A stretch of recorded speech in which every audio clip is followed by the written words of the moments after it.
మీ కళ్ళద్దాల్ని పక్కన పెట్టేయండి. ప్రతి కంటి సమస్యకి బెస్ట్ సొల్యూషన్ ఇస్తుంది American laser eye hospital.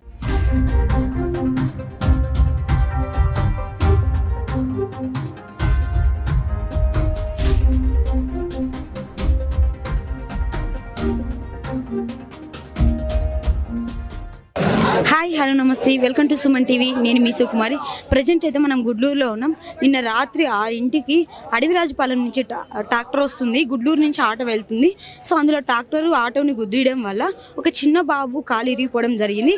So అదే సిచ్యువేషన్లో కందుకూరు గవర్నమెంట్ హాస్పిటల్కి తీసుకెళ్ళిన ట్రీట్మెంట్ సరిపోక ఒంగోలు రిమ్స్ హాస్పిటల్కి తీసుకెళ్లారు. సో ఈ రోజు ఆఫ్టర్నూన్ ఆ టైంలో తను చనిపోవడం జరిగింది. సో వాళ్ళు ఏమన్నారంటే నిన్న నైట్ యాక్సిడెంట్ జరిగితే సో ఆ ట్రాక్టర్ ఎవరైతే గుద్దారో వాళ్ళని ఎందుకు ఇంకా తీసుకురాలేదు, సో వాళ్ళ మీద ఎందుకు కేసు వేయలేదని చెప్పేసి వీళ్ళు న్యాయం కోసం ఇక్కడికి వచ్చారు. సో వాళ్ళకి ఎలాంటి న్యాయం కావాలి ఏంటి ఒకసారి వాళ్ళు మాట్లాడి తెలుసుకున్నాం. ఇక్కడ చూసినట్లయితే గుడ్లూరు పోలీస్ స్టేషన్ దగ్గర అయితే ధర్నా చేయడం అయితే జరుగుతుంది. అసలు ఎందుకు చేస్తున్నారు, వాళ్ళకి ఎలాంటి న్యాయం కావాలి. అబ్బాయి చూస్తే చిన్న అబ్బాయి, 12 years అబ్బాయి, తన పేరు చక్రవర్తి. ఇప్పుడిప్పుడే ఊహ తెలుస్తుంది, ఇప్పుడిప్పుడే సమాజాన్ని తెలుసుకుంటున్నాడు. ఇలాంటి వయసులో తనని అలా చేయడం ఎంతవరకు కరెక్ట్. సో ఆల్రెడీ చట్టాలనే వచ్చాయి, ఎవరైతే యాక్సిడెంట్ చేసి చంపేస్తారో అలాంటి వాళ్ళని చట్టం ఒక శిక్ష అయితే వేయడం జరుగుతుంది. సో ఆ చట్టాన్ని వీళ్ళకి విధిస్తారా లేదా, ఆ చట్టాన్ని ఇప్పుడైతే ఎలా అయితే తీసుకొచ్చారో దాన్ని కంపల్సరీ వాళ్ళ మీద వేస్తారా లేదా ఒకసారి పోలీసు వాళ్ళని కూడా అడిగి తెలుసుకుందాం. సో ప్రెజెంట్ అయితే వీళ్ళని అడుగుదాం ఎలాంటి న్యాయం కావాలి అని. గౌడిపేట చక్రవర్తి అనే అబ్బాయి నిన్న 6 గంటల సమయంలో గుడ్లూరులో నుంచి ఆటోలో కూడా రాజుపాలెం వాళ్ళ స్వగ్రహానికి వెళుతున్న సమయంలో రాజుపాలెం నుంచి వస్తున్నటువంటి ఆ ట్రాక్టర్ వచ్చేసి అది గుడ్లూరుకు సంబంధించినటువంటి ఒక వ్యక్తిది. అతని పేరు కూడా జగన్ రెడ్డి గారిదంట. యాక్సిడెంట్ అనుకోకుండా వాళ్ళిద్దరూ ఒకరికొకరు ఇద్దరు కలుసుకొని గుద్దుకోవటం వల్ల ఆ బాబు అక్కడికక్కడికే కాలు తునకలైపోయి ఒకవైపు పడిపోయింది. ఇక్కడ నుంచి వాళ్ళని కందుకూరు ఏరియల్ హాస్పిటల్కి తీసుకుపోయే లోపల కొంచెం కొనవపడుతూ ఉన్నది. అక్కడి నుంచి వాళ్ళు ఒంగోలు హాస్పిటల్కి పంపించే లోపల మార్గ మధ్యంలోనే చనిపోయేటనే వార్త మాకు వినపడింది. నైట్ 6 గంటల తర్వాత స్పందన లేకుండా అది అక్రమాలు జరిగితే మటుకు ఎమ్మెల్యే ప్రభుత్వం కానీ పది అధికారులు కానీ అది దళితులకి మాయ జరిగితే మటు ఇంతవరకు రోడ్డు మీద కూర్చున్నా కూడా ఇంతవరకు ఉదయం నుంచి కూడా గ్రామస్తులు కూర్చున్నా కానీ ఇంత స్పందన లేకుండా జ్యోతి చూస్తుంటే పోలీసులు నిరసన చూస్తూ ఉన్నారు. తీవ్రమైన ఎంఆర్పీఎస్ తరఫున దళితుల పట్ల మేము ఖండిస్తూ ఉన్నాం. ఇది వెంటనే ఏదైతే రవాణా చట్టాలు ఉన్నాయి కొత్తగా వచ్చాయో వాటితో పాటు కూడా SC యాక్ట్ కూడా అమలు చేసి మా బాధ్యత చెప్పి మేము విమర్శపక్షాన డిమాండ్ చేస్తా ఉన్నాం. లేకపోతే ఇక్కడి నుంచి కూడా సవాల్ మేము తీసుకెళ్ళాం. విధంగా పోలీసులు ముట్టించే విధంగా మేము ఉదాహరణ చేస్తామని చెప్పని పోలీసు ప్రభుత్వం హెచ్చరిస్తా ఉన్నాం. ఇంతవరకు కూడా 24 hours అవుతున్నా కూడా ఇంతవరకు నిందితులను తీసుకున్నారు. కిలోమీటర్ దూరం మేడం అతను ఇల్లు, కిలోమీటర్ ఉన్న కూడా తీసుకొచ్చి ఇంతవరకు హ్యాండ్ ఓవర్ చేసుకోలేకపోతున్నారు. ఏమో మేడం దోషం చేస్తా ఉన్నారు. వాళ్ళకి బాధితుల పట్ల నిందుల పట్ల అంత అభిమానంగా వాళ్ళు పోలీసు వ్యవస్థ వ్యవహరిస్తా ఉన్నది. ఏ వస్తుంది మాకు రాజకీయ పూలం ఏముంది మాకు తెలియదు కానీ మా దళితులకు బట్టి న్యాయం జరుగుతా ఉంది. పోలీసుల బట్టి నికుషంగా ఇంకొకరి ముగ్గురు సిఐలో కానిస్టేబుల్ వచ్చి కూడా మమ్మల్ని తీసుకుపోతాం కానీ అతను తీసుకోకుండా ఇంతవరకు జడ్జి చూసినట్టు చూస్తా ఉన్నారు పోలీసులు కూడా. కాబట్టి ఈ తీవ్రంగా మేము దళిత ఖండిస్తా ఉన్నాం. వాళ్ళు ఎమ్మటనే SC చట్టం కూడా వాళ్ళకి ఇమ్మీడియట్ సంధి చేసి న్యాయం జరగాలి. అదే తండ్రి కూడా కోమలో ఉండే సంవత్సరం వస్తా ఉంది. అతను కూడా పూర్తి ట్రీట్మెంట్ అయ్యేదాకా కూడా ఈ నిందుడు ఏదైతే ఉన్నారో ముద్దాయి అతని మేము చేతమే న్యాయం జరగాలి. అదే బాధితుడు లేక పుట్టిన ఒక కుమారుడు చిన్న వాడు మేడం భవిష్యత్తు ఉన్న అబ్బాయికి ఆ నిర్పాలన కోల్పోయి తల్లిదండ్రులు మరణంతో ఉన్నారు. కాబట్టి ఆ బిడ్డకి న్యాయం చేయాలని కోరుకుంటా ఉన్నాం. అలాగే తండ్రి కూడా కోరుకునేంత వరకు కూడా తండ్రి కోరుకునేంత వరకు ట్రీట్మెంట్ ఎవరైతే ఉన్నారో అనుమతులు మేము డిమాండ్ చేస్తా ఉన్నాం.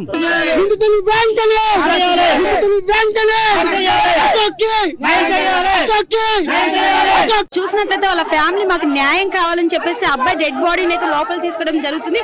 సో అక్కడైతే పోలీసు వాళ్ళైతే ఆపేయడం జరుగుతుంది. ఎందుకు మాకు 2 days టైం ఇవ్వండి, మేము న్యాయం చేస్తామని చెప్తున్నా కూడా ఇక్కడ వీలైతే వినడం లేదు. కంపల్సరీ మాకు ఇప్పుడే న్యాయం కావాలి. సో ఇప్పటిదాకా ఏం చేస్తున్నారు, ఇప్పటిదాకా ఎందుకు న్యాయం జరగలేదు, అవుతున్న 24 hours అవుతున్నా ఇంకా ఎందుకు వాళ్ళని తీసుకురాలని చెప్పేసి ఇక్కడైతే వాళ్ళు వాళ్ళ ఫ్యామిలీ అయితే సో వాళ్ళ ఆవేదన వ్యక్తం చేస్తున్నారు. సో ఇక్కడైతే మనం చూసినట్లయితే డెడ్ బాడీని లోపల తీసుకెళ్లేసి ట్రై చేస్తున్నారు. నా తమ్ముడు సీరియస్ గా హాస్పిటల్ ఉన్నాడు. వీడిని చూడకుండా నా మరదలు చూడండి ఎట్టుందో ఒకసారి. వీళ్ళు ఎందుకు వాడిని లోపలేసుకొని ఓనర్ రావాలా ఓనర్ తో మాకేం పని? ఓనర్ చంపింది, ఓనర్ చంపింది మామా, నా ఎల్లుండి చంపింది ఓనరా కాదు కదా. మరి వాడిని డ్రైవర్ ని లోపలేసుకొని నా బిడ్డను బయట వేసుంటానికి కారణము మాకు తెలియాల. మేము లోపల పోతుంటే మమ్మల్ని ఆడవాళ్ళని చూడకుండా. యాక్సిడెంట్ జరిగింది కదండి, ఎవరైతే యాక్సిడెంట్ చేస్తారో వాళ్ళు లోపల పెట్టారు కదా. పెట్టినప్పుడు వాళ్ళు మమ్మల్ని ఎందుకు బయటకు వస్తుండ్రు అంటే వాళ్ళు ఏంటంటే కొంచెం వాళ్ళు ఏమన్నారంటే ఇప్పుడు ఎవరైతే యాక్సిడెంట్ చేస్తారో వాళ్ళు లోపల పెట్టారు కదా, సో మీకు ఇంకేం కావాలి? సో మాకు ఇంకేం అవసరం లేదు. మళ్ళీ ఓనర్ ఎందుకు మాకు? ఆ మాట వాళ్ళని అడగ. వాళ్ళు ఓనర్ వస్తున్నాడు ఎందుకు అంటారు? ఓనర్ తో మాకేం అవసరం? వీళ్ళ వల్ల కాలేదా మమ్మల్ని వదిలేసేయాల? ఓనర్ తో ఏం పని కదా నేను అదే అడిగేది. సీఎల్ వేస్తే ఓనర్ వస్తాడు. ఎవరైతే యాక్సిడెంట్ చేస్తారో అబ్బాయి లోపల ఉన్నాడు కదా, సో మీకేం కావాలి అబ్బాయి? న్యాయం కావాలంటే ఎలా? వాడి డబ్బే మాకు అవసరం లేదు. నాకు తెలుసు న్యాయం కావాలంటే ఎలా న్యాయం కావాలి? లోపల ఉండేది ఓనరో డ్రైవరో తెలీదు సార్. వాడు చూస్తే కదా మాకు తెలిసేది, క్లారిటీ వచ్చేది. యాక్సిడెంట్ చేసిన పర్సన్ చూసారు, మా మరదలు చెప్తుంది కదా. నా మరదలు చెప్తుంది చూపి మనం వాడా ఈడ మా మరదలో పాకులాడిందమ్మా. కాలు దిగి కింద పడిపోతే అల్లాడిపోయింది. సో మనం ఇక్కడ చూసినట్లయితే క్లియర్ గా మాకు ఎక్స్ప్లెయిన్ చేసిన తర్వాత మాకు అర్థమైంది ఏంటంటే ఎవరైతే యాక్సిడెంట్ చేశారో ఆ పర్సన్ లోపల లేరు, ఫేక్ పీపుల్ పెట్టారు. ఒకసారి బయటికి తీసుకురండి. నిజంగా ఆ యాక్సిడెంట్ చేసిన పర్సన్ తనైతే మేము యాక్సెప్ట్ చేసి బయటకు వస్తాము. సో మాకు న్యాయం చేయండి. కాదు ఒకవేళ మీరు చూపిలేకపోతున్నారంటే రియల్ గా తను ఫేక్ పర్సన్ కాబట్టి మీరు లోపల పెట్టారు. సో తను మాకు ఐడియా ఉంది, తన ఫేస్ మాకు ఐడియా ఉంది. అసలు ఎవరు యాక్సిడెంట్ చేశారు ఎవరు యాక్సిడెంట్ చేయలేదు అక్కడ క్లియర్ గా అర్థం అవుతుంది. సో ఒక్కసారి వీళ్ళు ఏమన్నారంటే లోపల ఉన్న పర్సన్ ని మాకు బయటికి తీసుకొచ్చి చూపియండి చాలు, మాకు ఇంకా ఏమొద్దు. సో మాకైతే లోపల ఉన్న పర్సన్ ఫేక్ పీపుల్ అనిపిస్తుంది. సో యాక్సిడెంట్ చేసిన పర్సన్ కాదనిపిస్తుంది. సో అది అక్కడే మేము కోరుకుంటున్నామని చెప్పేసి ఈవినింగ్ 5:30 నుంచి ఇక్కడే ధర్నా చేస్తున్నారు. ఒకసారి ఎస్ఐ గారు మరియు సిఐ గారు ఏం మాట్లాడడం లేదు. ఒకసారి వాళ్ళు మాట్లాడడానికి అవకాశం కూడా ఇవ్వడం లేదు. ఒకసారి లోపలికి వెళ్ళి చూద్దాం రండి, మనం కూడా ఒకసారి అడుగుదాము. సో ఇస్తే తీసుకుందాం, లేకపోతే వీళ్ళని అడిగి తెలుసుకుందాం. మేము దళిత జాతులం అనేసి మా ఓటు చచ్చిపోయినా కూడా ఎఫ్ఐఆర్ రాయలేదు, కేసు రాయలేదు, ఏమి లేదు.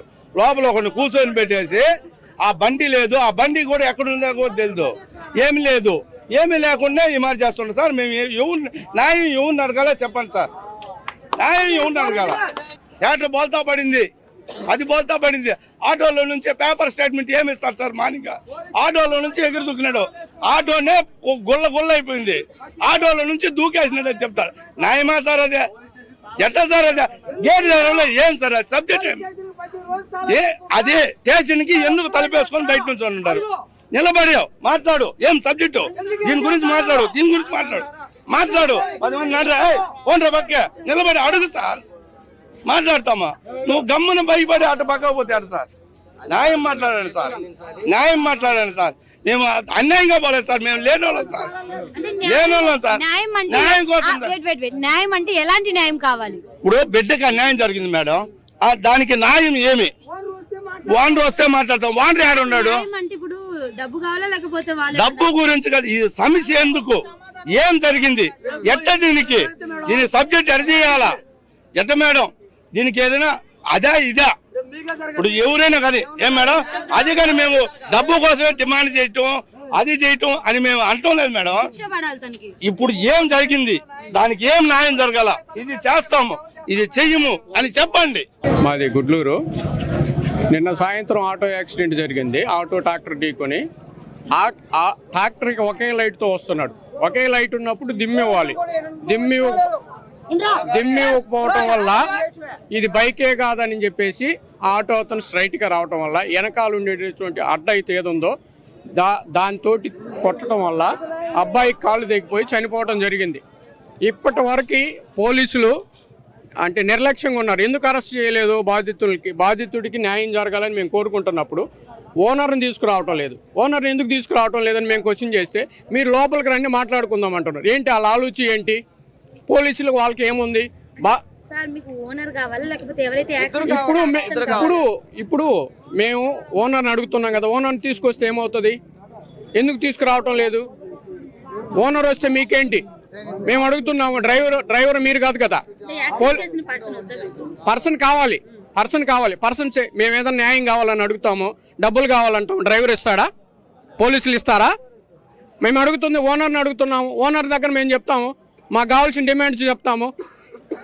అవి లేకుండా మీరే సెటిల్ చేస్తామంటే ఎవరికి మాకు న్యాయం కావాలి.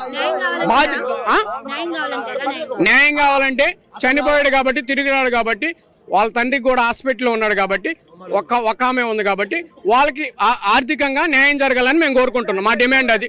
అలాంటి డిమాండ్ ఆర్థిక సహాయం కావాలి కాబట్టి, అలాంటి మాత్రమే కావాలి, ఇంకేమొద్దా? ఆర్థిక సహాయం కావాలంటే ఇప్పుడు ట్రాక్టర్కి క్లెయిమ్ ఉందా లేదా చూసుకోవాలి. వాళ్ళు క్లెయిమ్ లేదని క్లెయిమ్ చేసుకుంటే ఎక్కువ డబ్బులు వస్తాయి. లేదనుకో వాళ్ళు కొద్దిగా గొప్పలు డబ్బులు ఇస్తారు. అవి మాకు అవసరం లేదు. ఒకే ఒక అబ్బాయి 7 సంవత్సరాల తర్వాత పుట్టాడు. ఆ అబ్బాయి ఒక్కడే, తల్లి ఉంది, తండ్రి హాస్పిటల్లో ఉన్నాడు. దానికి సంబంధించి ఆయనకు కూడా దెబ్బలు కొంచెం ఎక్కువగా తగిలి ఉన్నాయి. నారాయణ హాస్పిటల్లో ట్రీట్మెంట్ చేసుకుంటున్నాడు. అలాంటప్పుడు మీరు పోలీసులు మాకు మాట్లాడి మీరేం న్యాయం చేస్తారు? మాకు పోలీసుల ద్వారా మాకేం న్యాయం జరుగుతుంది? నేను స్ట్రీట్గా పోలీసులను అడుగుతున్నాను. మీరు ఎందుకు ఓనర్ని తీసుకొని వస్తే ఏమి అవుతుంది? మీరు ఉదయం నుంచి ట్రాక్టర్కి ఏమన్నా ఇన్సూరెన్స్ ఉందా? అవేమన్నా చూసారా? లైసెన్స్ ఉందా? ఎలా జరిగింది ఏంటి? దాని మీద మీరేమన్నా దర్యాప్తు జరిపారా? క్లెయిమ్ చేసుకుంటే ఎక్కువ వస్తుంది కదా చనిపోయిన వాళ్ళ కుటుంబానికి. అలాంటి ఏమన్నా ఉన్నాయని మేము అడిగితే వాళ్ళు లోపలికి రండి, మీరు నలుగురు రండి మాట్లాడుకుందామంటున్నారు. దీని మీదట పోలీసులు నిర్లక్ష్యం విడనాడి బాధ్యతకు న్యాయం చేయాలి. ఓనర్ను పిలిపించాలి. ఓనర్ సమక్షంలోనే ఏదైనా బాధ్యతలకు ఆర్థికంగా మేమేమైతే కోరుకుంటున్నాం అది జరగాలని మేము కోరుకుంటున్నాం. మీ బిజినెస్ ఏదైనా మీ ఊర్లో ప్రమోషన్ చేయాలంటే అది సుమన్ టీవీతోనే సాధ్యం. ఇప్పుడే సంప్రదించండి.